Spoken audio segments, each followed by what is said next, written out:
Welcome to my channel S M tomato. ముందుగా అందరికీ నమస్తే.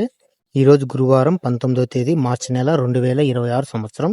ఈ వీడియోలో మదంపల్లి టమాటా మార్కెట్లో 15 కేజీల బాక్స్ ధరలు ఎంతవరకు వేశారు, స్టాక్ ఎంతవరకు వచ్చిందో చూద్దాం. ముందుగా స్టాక్ చూసుకుంటే నిన్న ఈరోజు సేమ్ స్టాక్లో ఎటువంటి మార్పు లేదు. ఇక మదంపల్లి మార్కెట్లో 15 కేజీల బాక్స్ ధరలు చూసుకుంటే మిక్సింగ్ కాయలు, పొడికాయలు 40 రూపాయల నుంచి మొదలై 50 రూపాయలు, 60 రూపాయల వరకు పలికాయి. సెకండ్ క్వాలిటీ కాయలు 60 రూపాయల నుంచి మొదలై 70 రూపాయలు, 80 రూపాయలు, 100 రూపాయల వరకు సెకండ్ క్వాలిటీ కాయలు పలికాయి.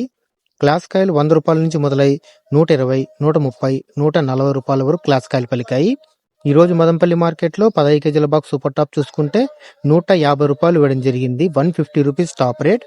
మనకి యావరేజ్గా చూసుకుంటే 50 రూపాయల నుంచి 130 రూపాయల వరకు ఎక్కువ. నిన్నతో పోలిస్తే మార్కెట్ ఈ రోజు సేమ్ ధరలో ఎటువంటి మార్పు లేదు. నిన్న 150 రూపాయల టాప్ రేట్, ఈ రోజు 150 రూపాయల టాప్ రేట్. నా ఇన్ఫర్మేషన్ మీకు నచ్చితే లైక్ చేయండి, ప్లీజ్ సబ్స్క్రైబ్ చేయండి.